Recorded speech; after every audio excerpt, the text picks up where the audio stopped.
Welcome to ABC campus. आज हम I-16 property plant and equipment में आटम 2015 का एक पास्ट एग्जाम कर रहे हैं। PQR एंटरप्राइजेस 12 मार्क्स का ये क्वेश्चन है। PQR enterprises was incorporated on 1 July 2012। The company depreciates its property plant and equipment on straight line basis over their useful life. It uses revaluation model for subsequent measurement of the property, plant and equipment and has a policy of revaluing these after every 2 years. तो 2012 के बाद 2014 में revaluation होगी और उसके बाद 16 में होगी। Following information pertains to its property, plant and equipment. तो हमारी 3 assets, office building, factory building और वेयर हाउस दिए हैं। तीनों ही नेचर वाइज बिल्डिंग है। कॉस्ट दी हुई है सबकी 1 जुलाई 2013 को, तो 1 जुलाई 2012 के ये एक साल बाद की बात है। और इस दिन की रिटर्न डाउन वैल्यू भी दी हुई है। तो बेसिकली ये शायद हमने पहले ख़रीदा होगा 1 जुलाई को, वही कॉस्ट नेक्स्ट ईयर में भी शो हो रही है और रिटर्न डाउन वैल्यू जो है वो नेट ऑफ डेप्रिसिएशन शो हो रही है।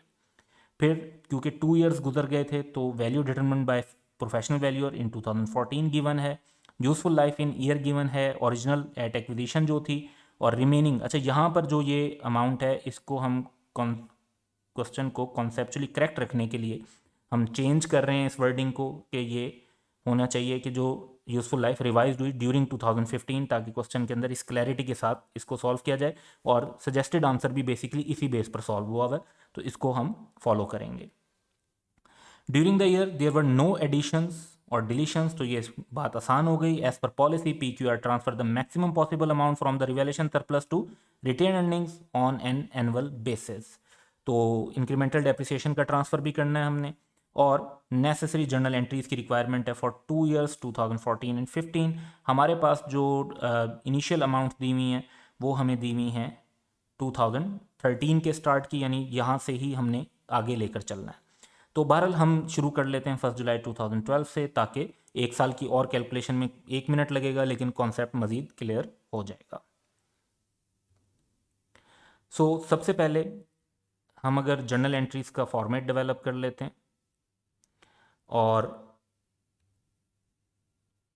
3 एसेट्स हैं तो उनका एक टेबल बना लेते हैं जहां पर हम उनकी कैलकुलेशन कर सकें, office building, factory building and warehouse. और 1 जुलाई 2012 को कॉस्ट जो क्वेश्चन में गिवन है 6000, 4400 एंड 4500, वो हम यूज़ करेंगे। अब हम डेप्रिसिएशन चार्ज करते हैं 2013 की। ये ऑलरेडी चार्ज हुई हुई है, हमें ये रिकॉर्ड नहीं करनी, लेकिन 6000 का एसेट, 12 ईयर्स की लाइफ जो ओरिजिनल लाइफ थी, फिर 10 ईयर्स की लाइफ एंड देन 10 ईयर्स की लाइफ। तो इस बेसिस पर डेप्रिसिएशन हमने चार्ज की। 2014 में भी इसी बेसिस पर डेप्रिसिएशन चार्ज होगी, सेम अमाउंट्स होंगी, सेम वे में कैलकुलेशन होगी। और ये जो तीनों डेप्रिसिएशन हैं ये मिलाकर बनती हैं 1390। तो हमें 2014 और 15 की एंट्रीज करनी है, तो हम पहली एंट्री इस डेप्रिसिएशन की करेंगे। तो 2014 में डेप्रिसिएशन डेबिट और accumulated depreciation of each asset credit by the respective amount, तो टोटल 1390 से हमारा डेप्रिसिएशन एक्सपेंस रिकॉर्ड हो जाएगा। अब हम क्वेश्चन में अगर आगे चलते हैं तो जो नेक्स्ट स्टेप है वो हमें ये नज़र आता है कि रिवैल्यूएशन हुई है 30 जून 2014 पे और हमें रिवैल्यूड अमाउंट जो हैं वो भी गिवन है। तो अब हमें अपने क्वेश्चन के अंदर जो रिवैल्यूएशन के इम्पैक्ट्स हैं उनको कंसीडर करना है।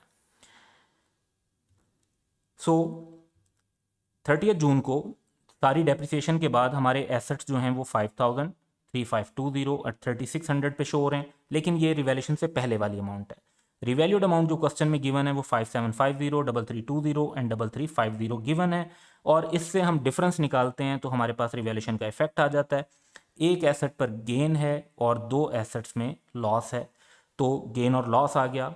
लेकिन गेन आए या लॉस आए, दोनों में जो पहला स्टेप होता है वो होता है एक्यूमुलेटेड डेप्रिसिएशन को एलिमिनेट करने का। तो अब तक जो टोटल एक्यूमुलेटेड डेप्रिसिएशन है, फर्स्ट एसेट पे 1000, सेकंड एसेट पे 880 और थर्ड एसेट पे 990।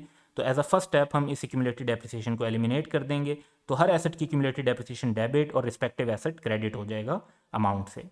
अब जब एक्यूमुलेटेड डेप्रिसिएशन एलिमिनेट हो जाएगी तो गेन रिकॉर्ड करना है। तो 750 का जब गेन रिकॉर्ड करेंगे तो office building debit and gain record होगा अदर कंप्रीहेंसिव इनकम में।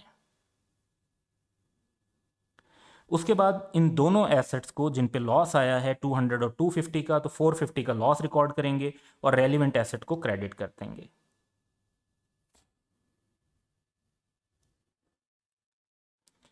तो जब हमने ये गेन और लॉस भी रिकॉर्ड कर लिया तो अब आगे चलते हैं।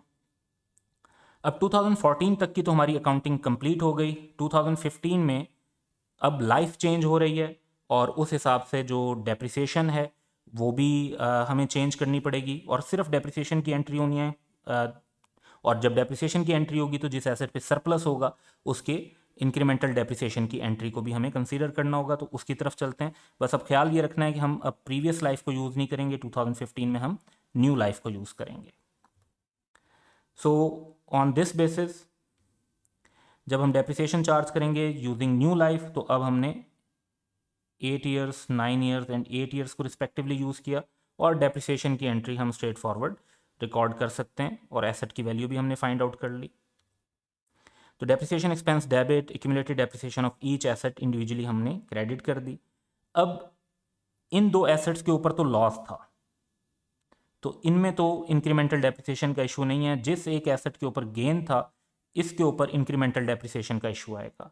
अब इंक्रीमेंटल डेप्रिसिएशन का इशू ये आएगा कि अगर ये एसेट रिवैल्यू ना हुआ होता तो ये 5000 का शो हो रहा होता, और इस पर 5000 की बेस पर अगर डेप्रिसिएशन चार्ज करते तो वो बनती हमारी 625। तो एक तरीक़ेकार तो ये है कि हम 719 और 625 को डिस्ट्रीब्यूट कर लें। दूसरा तरीक़ेकार ये है कि हम 750 को रिमेनिंग लाइफ पर डिस्ट्रीब्यूट कर लें। तो दोनों मेथड से अगर आप आंसर निकालते हैं तो वो आपके पास आ रहा है 94 की इंक्रीमेंटल डेप्रिसिएशन। तो इंक्रीमेंटल डेप्रिसिएशन की जो एंट्री है that is revaluation surplus to retained earning, तो ये हम ट्रांसफ़र रिकॉर्ड कर देंगे, और ये सिर्फ एक एसेट से रिलेटेड हमें रिकॉर्ड करना होगा। तो ये हमारे जो क्वेश्चन की रिक्वायरमेंट थी कि 2014 एंड 15 की एंट्रीज पास करें, वो कंप्लीट हो गई। That's all for today. Have a good day.